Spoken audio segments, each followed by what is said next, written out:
Hello, build കരിയറിൻ്റെ പുതിയൊരു വീഡിയോയിലേക്ക് എല്ലാവർക്കും സ്വാഗതം. ഞാൻ കീർത്തി.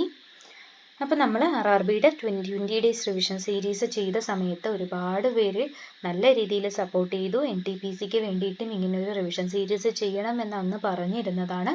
അപ്പം നമുക്കതിനുള്ള സമയമായിട്ടുണ്ട്.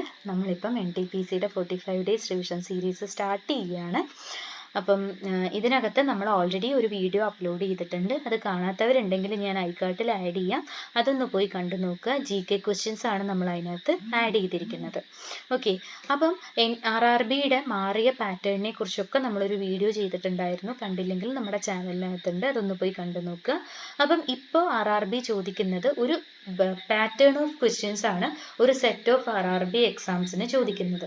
അപ്പം ഇപ്പം കഴിഞ്ഞ ALP, JE, ടെക്നീഷ്യൻ എക്സാംസിനെല്ലാം തന്നെ ഒരേ പാറ്റേൺ ഓഫ് ക്വസ്റ്റ്യൻസ് ആണ് റിപ്പീറ്റ് ചെയ്ത് വന്നത്. അതുകൊണ്ട് തന്നെ നമ്മുടെ ഒരു കാൽക്കുലേഷനിൽ ഇനി വരുന്ന NTPCക്കും അതിനുശേഷം വരുന്ന ഗ്രൂപ്പ് ഡിക്കും ഈ സെയിം പാറ്റേൺ തന്നെയാണ് RRB ഫോളോ ചെയ്യാനുള്ള ചാൻസ് എന്നാണ് നമുക്ക് അറിയാൻ കഴിഞ്ഞത്. അതുകൊണ്ട് തന്നെ നമ്മൾ ഇപ്പം കഴിഞ്ഞ എക്സാംസിൻ്റെ ക്വസ്റ്റ്യൻസിനെ നല്ല രീതിയിൽ തന്നെ ഫോക്കസ് ചെയ്ത് പഠിക്കുന്നത് എന്തുകൊണ്ടും നല്ലതായിരിക്കും. അപ്പോൾ നമുക്ക് ഓൾറെഡി ALPയുടെ ക്വസ്റ്റ്യൻ സീരീസ് നമ്മൾ ചെയ്തിട്ടുണ്ട്. കാണാത്തവരുണ്ടെങ്കിൽ അതും ഒന്ന് പോയി കണ്ടു നോക്കുക. അപ്പോൾ ഈ ഒരു 45 ഡേയ്സ് NTPC റിവിഷൻ സീരീസിൽ ആദ്യത്തെ ദിവസങ്ങളിൽ നമ്മൾ ഡിസ്കസ് ചെയ്യുന്നത് ഇപ്പൊ കഴിഞ്ഞു പോയ എക്സാംസിൽ ചോദിച്ചിട്ടുള്ള ക്വസ്റ്റ്യൻസ് ഒക്കെയാണ്. അപ്പം ഇപ്പോൾ ഇത്തവണ കഴിഞ്ഞിട്ടുള്ള ടെക്നീഷ്യൻ, JE, അതുപോലെ ഗ്രേഡ് 1, ഗ്രേഡ് 2 അങ്ങനത്തെ എക്സാംസിന് ചോദിച്ചിട്ടുള്ള, അതുപോലെ ALP എക്സാംസിന് ചോദിച്ചിട്ടുള്ള ക്വസ്റ്റ്യൻസ് ആണ് നമ്മളിവിടെ ഡിസ്കസ് ചെയ്യുന്നത്. ഓക്കെ, അപ്പോൾ ഇന്ന് നമ്മൾ ചെയ്യുന്നത് സയൻസ് ക്വസ്റ്റ്യൻ ആണ് നോക്കാൻ പോകുന്നത്.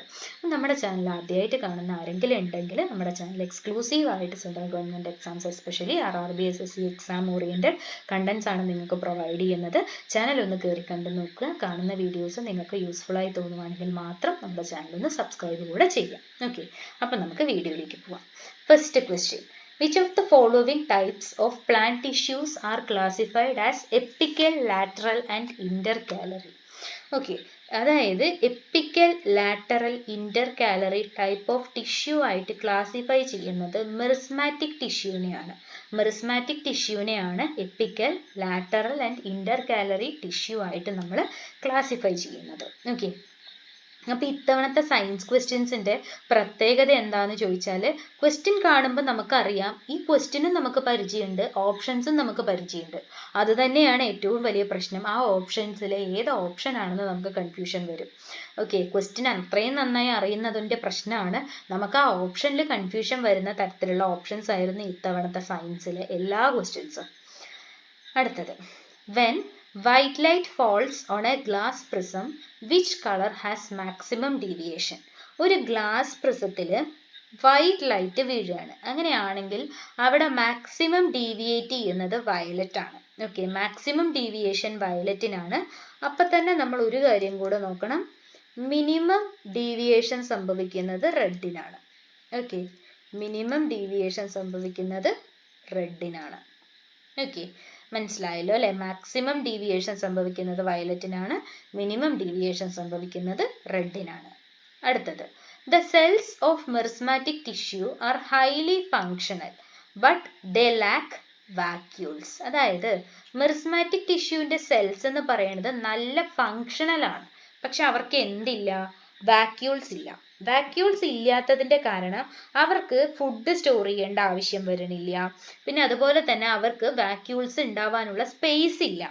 പിന്നെ അതുപോലെ തന്നെ സെൽസിന് ഡിവൈഡ് ചെയ്യാൻ പറ്റില്ല. വാക്യൂൾസ് ഉണ്ടെങ്കിൽ അവിടെ എന്ത് ചെയ്യാനായിട്ട് പറ്റില്ല? ഡിവൈഡ് ചെയ്യാൻ പറ്റില്ല. അപ്പം അതൊക്കെ കൊണ്ടാണ് മെറിസ്മാറ്റിക് ടിഷ്യൂവിൽ എന്തില്ലാത്തത്? വാക്യൂൾസ് ഇല്ലാത്തത്. ഓക്കെ, അപ്പോൾ അത് മനസ്സിലായി എന്ന് വിചാരിക്കുന്നു. അടുത്ത question: The function of villi in the small intestine. നമ്മുടെ സ്മോൾ ഇൻറ്റസ്റ്റൈനിൽ വില്ലീസ് ഉണ്ട് അല്ലേ? എങ്ങനെയാണ്? ഇങ്ങനെ കാണപ്പെടുന്ന ഒരു പാർട്ടാണ്. ഓക്കെ, അതെന്തിനാന്ന് ചോദിച്ചു കഴിഞ്ഞാൽ നമ്മുടെ അബ്സോർപ്റ്റീവ് സർഫസ് ഏരിയ, നമ്മൾ ഫുഡ് അബ്സോർബ് ചെയ്യുമ്പോൾ അവിടെ അബ്സോർപ്ഷൻ ആവശ്യമായിട്ടുള്ള സർഫസ് ഏരിയ ഇൻക്രീസ് ചെയ്യാനായിട്ടാണ് ഈ ഒരു വില്ലി അവിടെ ഉള്ളത്. സ്മോൾ ഇൻറ്റസ്റ്റൈനിലുള്ള ഒരു പാർട്ടാണ് വില്ലി എന്ന് പറയുന്നത്. അതിൻ്റെ ഫങ്ഷൻ എന്താണ്? സർഫസ് ഏരിയ, നമ്മുടെ ഫുഡ് അബ്സോർപ്ഷൻ്റെ സർഫസ് ഏരിയ ഇൻക്രീസ് ചെയ്യുക. ഓക്കെ, ഇത് 1-2 വട്ടം കണ്ടിട്ടില്ല. ഇതെല്ലാം 1-2 വട്ടം, ഈ ഒരു ക്വസ്റ്റ്യനും കുറേ വട്ടം ചോദിച്ചിട്ടുള്ളതാണ്. അതുപോലെ ഇതും ചോദിച്ചിട്ടുള്ളതാണ്. ഞാൻ എക്സാമിന് മുമ്പ് പ്രിപ്പയർ ചെയ്ത് പോയിട്ട് എനിക്ക് സെയിം ക്വസ്റ്റ്യൻ, ഇത് ഞാൻ അറ്റൻഡ് ചെയ്ത എക്സാമിൻ്റെ ആ ഷിഫ്റ്റിലെ ക്വസ്റ്റ്യൻസ് ആണ് കേട്ടോ. ടെക്നീഷ്യൻ ഗ്രേഡ് 3-ൽ ഞാൻ അറ്റൻഡ് ചെയ്ത 26th ലാസ്റ്റ് ഷിഫ്റ്റിലെ ക്വസ്റ്റ്യൻസ് ആണിത്. അപ്പം ബാക്കിയുള്ള ക്വസ്റ്റ്യൻസ് ഒക്കെ ചെയ്യുന്നതായിരിക്കും. ഇതിപ്പോൾ എനിക്ക് ആദ്യം കിട്ടിയത് ഇതായതുകൊണ്ട് ഞാനത് ചെയ്തു എന്ന് മാത്രം. അടുത്തത്, which of the following is A suspension? Suspension എന്ന് പറഞ്ഞാൽ എന്താണ്? ലിക്വിഡ്സിൽ സോളിഡ്സ് ഡിസ്പേഴ്സ് ചെയ്ത് കിടക്കുന്നതിനെയാണ്, സോളിഡ്സ് വീണ് കിടക്കുന്നതിനെയാണ് നമ്മൾ എന്ത് പറയുന്നത്? സസ്പെൻഷൻ എന്ന് പറയുന്നത്. Okay, liquids solids are dispersed in liquid, ലിക്വിഡ്സിൽ സോളിഡ്സ് ഡിസ്പേഴ്സ് ചെയ്ത് കിടക്കുന്നതിനെയാണ് നമ്മൾ സസ്പെൻഷൻ എന്ന് പറയുന്നത്. അപ്പം ഇതിനകത്ത് പറഞ്ഞ 5 കാര്യങ്ങളും ക്ലിയർ ആയിട്ടുണ്ട് എന്ന് വിചാരിക്കുന്നു. നമുക്ക് എന്ത് ചെയ്യാം? അടുത്ത ക്വസ്റ്റ്യനിലേക്ക് പോവാം. A book is lying on the table and Rahul moves the book a distance in the direction of force. What is the work done by the force? അപ്പോൾ ഇവിടെ എന്താ പറയുന്നത്? ഒരു ടേബിളിൽ ഒരു ബുക്ക് ഇരിക്കുന്നുണ്ട്. അപ്പൊ രാഹുൽ എന്താ ചെയ്തത്? ഈ ബുക്കിനെ ഫോഴ്സിന്റെ ഡയറക്ഷനിലേക്ക് തന്നെ നീക്കി. അങ്ങനെയാണെങ്കിൽ ആ ഫോഴ്സ് അവിടെ ചെയ്ത വർക്ക് എന്ന് പറയുന്നത് എന്താണ്? പോസിറ്റീവ് വർക്കാണ് ചെയ്തത് അല്ലെ? അപ്പം ഇവിടെയാണ് ഇരിക്കുന്നത്. ഫോഴ്സ് അപ്ലൈ ചെയ്യുന്നത് ഇങ്ങനെയാണ്. രാഹുൽ ബുക്കിനെ എങ്ങോട്ടേക്ക് തന്നെ നീക്കി? ഇങ്ങോട്ടേക്ക് തന്നെ നീങ്ങിപ്പോയി. ബുക്ക് ഇങ്ങോട്ടേക്ക് തന്നെ നീങ്ങിപ്പോയി. അപ്പൊ അവിടെ നടന്ന വർക്ക് എന്താണ്? പോസിറ്റീവ് വർക്കാണ്. ചെയ്ത വർക്ക് പോസിറ്റീവായി നടന്നു. ഓക്കെ, ബുക്ക് നീങ്ങാതിരിക്കുകയോ തിരിച്ചു വരികയോ ചെയ്തതാണെങ്കിൽ അവിടെ എന്ത് സംഭവിക്കുമായിരുന്നു? നെഗറ്റീവ് വർക്കാണ് അവിടെ നടന്നിട്ടുണ്ടാവുക. ഓക്കെ, അപ്പൊ അത് മനസ്സിലായി എന്ന് വിചാരിക്കുന്നു. അടുത്ത question. A motorcycle starting from rest attains a velocity of 30 m/s. അപ്പോൾ നമുക്ക് എന്താണ്? ഫൈനൽ വെലോസിറ്റി v എന്ന് കിട്ടി, ടൈം 10 സെക്കൻഡ് എന്ന് തന്നിട്ടുണ്ട്. Assuming that the acceleration is uniform, find the distance traveled by the motorcycle to attain this velocity. Okay, അപ്പൊ നമ്മൾ എന്താണ്? ഡിസ്റ്റൻസ് ആണ് കണ്ടുപിടിക്കേണ്ടത്. നമുക്ക് ഫൈനൽ വെലോസിറ്റി തന്നിട്ടുണ്ട്, ഇനീഷ്യൽ വെലോസിറ്റി നമുക്ക് 0 ആയിട്ട് എടുക്കാം. അപ്പൊ നമ്മുടെ ഇക്വേഷൻ എന്താണ്? നമ്മൾ എന്താ കണ്ടുപിടിക്കേണ്ടത്? എ കണ്ടുപിടിക്കാനായിട്ട് v - u/t ആണ്.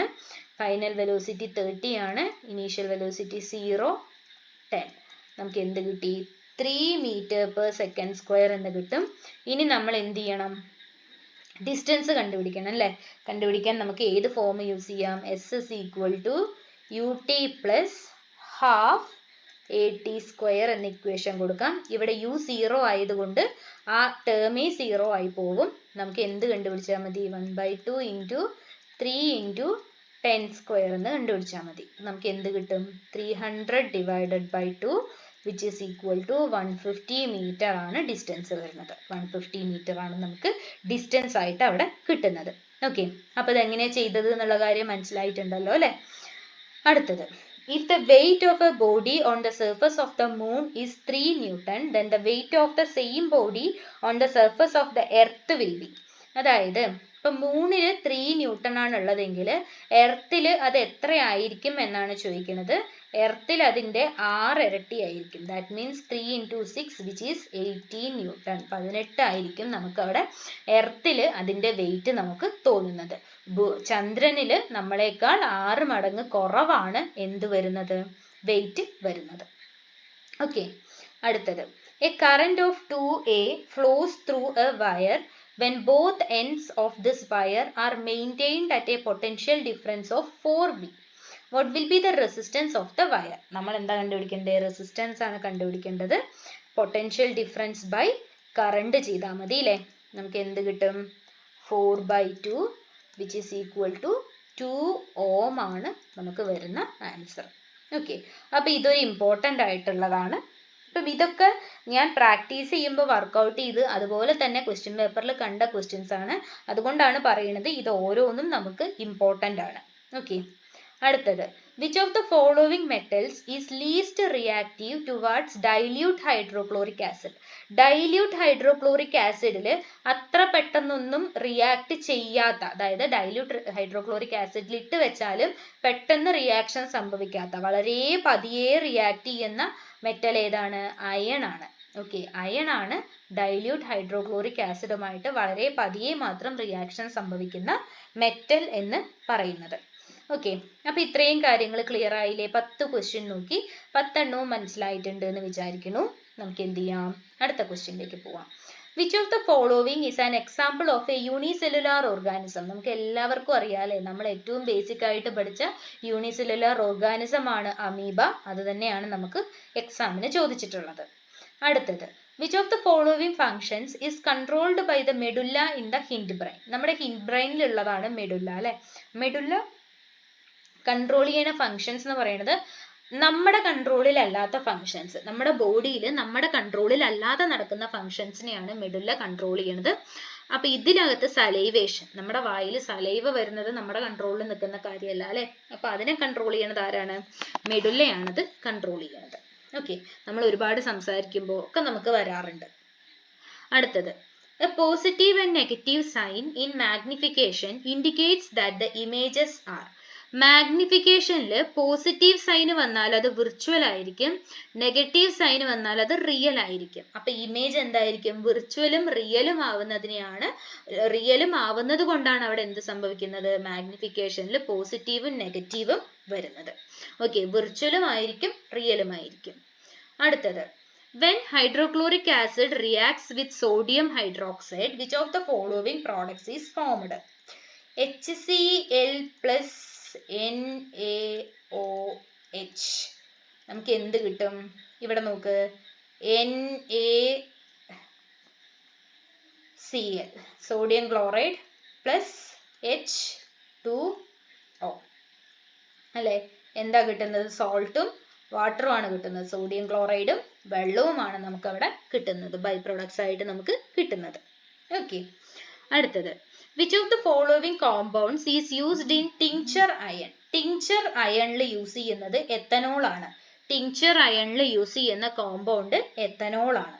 ഓക്കെ, അപ്പൊ ഇത്രയും കാര്യങ്ങൾ ക്ലിയർ ആയല്ലോ അല്ലെ. എന്തൊക്കെയാണ് നോക്കിയത് എന്നുള്ള കാര്യം മനസ്സിലായി എന്ന് വിചാരിക്കുന്നു. നമുക്ക് എന്ത് ചെയ്യാം, അടുത്ത ക്വസ്റ്റ്യനിലേക്ക് പോവാം. What is a solution called in which at a given temperature no more solute can be dissolved? അതായത് തന്നിരിക്കുന്ന ടെമ്പറേച്ചറിൽ ഇനി ഒരു സൊല്യൂട്ടും ഡിസോൾവ് ചെയ്യാൻ പറ്റില്ല. ഒരു ലിക്വിഡിനകത്ത് നമ്മൾ കുറേ സൊല്യൂഷൻ, എന്തോ ഒരു സൊല്യൂട്ട് ആഡ് ചെയ്ത് കലക്കി വെച്ചിരിക്കുകയാണ്. ഇനി നമ്മൾ ആഡ് ചെയ്ത് കഴിഞ്ഞാൽ അവിടെ ഡിസോൾവ് ചെയ്യാൻ പറ്റില്ല എന്നൊരു ലെവലിലേക്ക് ആ ഒരു സൊല്യൂഷൻ എത്തുമ്പം നമ്മൾ എന്ത് പറയും? അത് സാച്ചുറേറ്റഡ് സൊല്യൂഷൻ ആണ്. ഓക്കെ, അത് പെർഫെക്റ്റ് ആയിട്ട് സൊല്യൂട്ട് ആയിട്ട് നിൽക്കുന്ന ഒരു സൊല്യൂഷൻ ആണ്. ഇനി നമുക്ക് എന്ത് ചെയ്യാൻ പറ്റില്ല? കൂടുതൽ സൊല്യൂട്ട് ഇട്ട് കലക്കാനായിട്ട്, ഇളക്കി നമുക്ക് എന്ത് ചെയ്യാൻ പറ്റില്ല? ഒരു സൊല്യൂഷൻ ഫോം ചെയ്യാനായിട്ട് പറ്റില്ല. അത്തരത്തിലുള്ള സൊല്യൂഷനെയാണ് നമ്മൾ എന്ത് പറയുന്നത്? സാച്ചുറേറ്റഡ് സൊല്യൂഷൻ എന്ന് പറയുന്നത്. ഓക്കെ, അടുത്തത്, which of the following substances can act as a source of OH minus ions when dissolved in water? വെള്ളത്തിൽ ഡിസോൾവ് ചെയ്യുമ്പം ഹൈഡ്രോണിക് അയൺസ് ഫോം ചെയ്യുന്നത് ഏത് സബ്സ്റ്റൻസ് ആണ്? സോഡിയം ഹൈഡ്രോക്സൈഡ് ആണ്. ഓക്കെ, സോഡിയം ഹൈഡ്രോക്സൈഡ് വെള്ളത്തിൽ മിക്സ് ചെയ്താലും നമുക്ക് അവിടെ ഏത് അയൺസാ ഫോം ചെയ്യുക? OH മൈനസ് അയൺസ് ആണ് അവിടെ ഫോം ചെയ്യുന്നത്. ഓക്കെ, അടുത്ത question, which of the following serves as a site of protein synthesis? Protein സിന്തസിസിന്റെ സൈറ്റ് ആയിട്ട് പറയുന്നത് റൈബോസോം ആണ്. ഓക്കെ, നമ്മുടെ ബോഡിയുടെ പ്രോട്ടീൻ കലവറ എന്നൊക്കെ നമ്മൾ പറയുന്നതാണ് റൈബോസോം എന്ന് പറയുന്നത്. ഓക്കെ, അടുത്തത്, in which of the following methods of asexual reproduction, if an organism is cut or broken into several segments, many of these segments develop into separate organisms? അതായത് ഫ്രാഗ്മെന്റേഷൻ എന്ന് പറയുന്നത് ഒരു അസെക്ഷൽ റീപ്രൊഡക്ഷൻ ആണ്. അവിടെ എന്താ സംഭവിക്കണേന്ന് വെച്ചാൽ, ഒരു ഓർഗാനിസം മുറിഞ്ഞു പോവുക അല്ലെങ്കിൽ പല പല പീസസ് ആയിട്ട് പോവുക ചെയ്തു കഴിഞ്ഞാൽ അതിനകത്ത് പല പീസും എന്താവാനുള്ള ചാൻസ് ഉണ്ട്? പുതിയ പുതിയ ഓർഗാനിസം ആയി മാറാനുള്ള ചാൻസ് ഉണ്ട്. ഇത്തരത്തിലുള്ള അസെക്ഷൽ റീപ്രൊഡക്ഷനെ നമ്മൾ എന്താ പറയുക? ഫ്രാഗ്മെന്റേഷൻ എന്നാണ് പറയുന്നത്. Okay, fine. അടുത്തത്, what is the nature of the magnetic field inside a current carrying solenoid? ഒരു സൊളനോയിഡ്, കറന്റ് ക്യാരിയിങ് സൊളനോയിഡിന് അകത്തുള്ള മാഗ്നറ്റിക് ഫീൽഡിന്റെ നേച്ചർ എന്ന് പറയുന്നത് സ്ട്രോങ് യൂണിഫോം മാഗ്നറ്റിക് ഫീൽഡ് ആയിരിക്കും ഉണ്ടാവുക. ഒരു കറന്റ് ക്യാരിയിങ് സൊളനോയിഡിന്റെ അകത്ത് എങ്ങനെയായിരിക്കും ഉണ്ടാവുക? സ്ട്രോങ് യൂണിഫോം മാഗ്നറ്റിക് ഫീൽഡ് ആയിരിക്കും ഉണ്ടാവുന്നത്.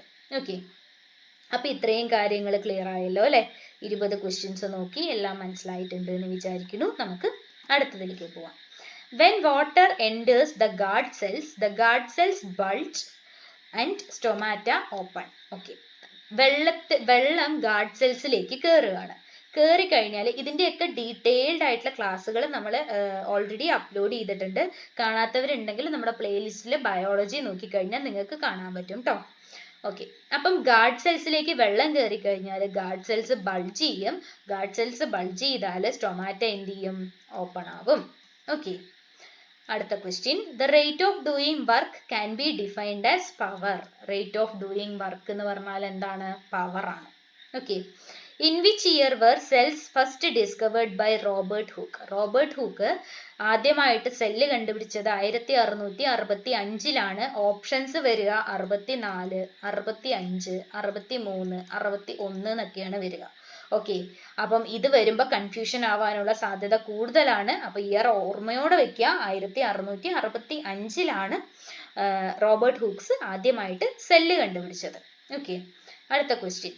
Which of the following reproduction does not belong to the category of asexual reproduction? Asexual reproductionന്റെ കാറ്റഗറിയിൽ വരാത്തത് ഫെർട്ടിലൈസേഷൻ. ഫെർട്ടിലൈസേഷൻ എന്ന് പറയുന്നത് സെക്ഷൽ റീപ്രൊഡക്ഷൻ ആണ് അല്ലേ? ഓക്കെ, അപ്പം അതാണ് അസെക്ഷൽ റീപ്രൊഡക്ഷന്റെ കാറ്റഗറിയിൽ വരാത്തത്. Which of the following iron concentrations is measured on the pH scale? pH സ്കെയിലിൽ നമ്മൾ ഹൈഡ്രജൻ അയൺ കോൺസെൻട്രേഷൻസ് ആണ് കാൽക്കുലേറ്റ് ചെയ്യുക. H+ അയൺസിന്റെ കോൺസെൻട്രേഷൻ നോക്കിയിട്ടാണ് നമ്മൾ എന്ത് പറയുന്നത്? pHന്റെ വാല്യൂ പറയുന്നത്. ഓക്കെ, അപ്പൊ അത്രയും കാര്യങ്ങളൊക്കെയാണ് നമുക്ക് ഇതിനകത്ത് നോക്കാനുള്ളത്. പറഞ്ഞു തന്ന കാര്യങ്ങൾ എല്ലാവർക്കും മനസ്സിലായിട്ടുണ്ട് എന്ന് വിചാരിക്കുന്നു. ഏറ്റവും ഇമ്പോർട്ടൻ്റ് ആയിട്ടുള്ള കാര്യങ്ങളാണ്. ഇനി വരുന്ന ഗ്രൂപ്പ് ഡിക്ക് ആണെങ്കിലും NTPCക്ക് ആണെങ്കിലും ഒരുപാട് ഇമ്പോർട്ടൻ്റ് ആയിട്ടുള്ള ക്വസ്റ്റ്യൻസ് ആണ്. അപ്പൊ ഇതിന്റെ അടുത്ത പാർട്ട് നമ്മൾ അടുത്ത് തന്നെ ചെയ്യുന്നതായിരിക്കും. മുന്നേ ചെയ്ത പാർട്ട് കാണാത്തവർ ഞാൻ പറഞ്ഞ പോലെ ഐക്കാർട്ടിൽ വീഡിയോ ആഡ് ചെയ്യാം, അതൊന്ന് കണ്ടു നോക്കുക. നല്ല രീതിയിൽ തന്നെ പ്രിപ്പയർ ചെയ്യുക. അപ്പൊ ഫസ്റ്റ് ഡേയിൽ ഈ 2 വീഡിയോസ് ആണ് നമ്മൾ ചെയ്തിരിക്കുന്നത്. അടുത്ത 2 വീഡിയോസ് ആയിട്ട് നമുക്ക് അടുത്ത ദിവസം കാണാം. അതുവരേക്കും താങ്ക് യു.